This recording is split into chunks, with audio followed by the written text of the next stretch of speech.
Thank you, Troy. Well, it is a day of celebration. Today marks 156 years since slavery ended in Florida. And Leah Shields brings us tonight to a celebration in downtown Jacksonville that's going on right now. This is just a taste of the celebration here at James Weldon Johnson Park. There's music, poetry, and food here as people celebrate freedom. I'm the long-awaited smile of my ancestors who once looked up towards heaven and saw me. Poet Taryn Warwood goes by Love Reigns. She was one of many strong black voices you could hear echo through downtown Jacksonville. The date marks the end of slavery in Florida in 1865. But Love Reigns says there is more work to be done. 1865, right?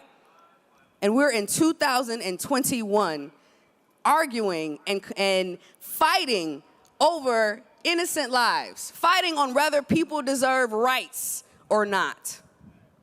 Think about that. The location of the event was a talking point as well.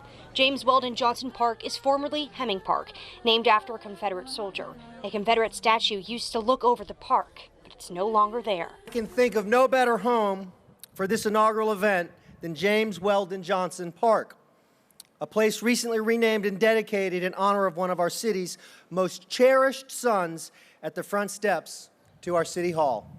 And because elected officials were here today, activists took their time to post these signs, send a message to Mayor Curry, reminding him to keep his promise about taking down the Confederate statues in Jacksonville.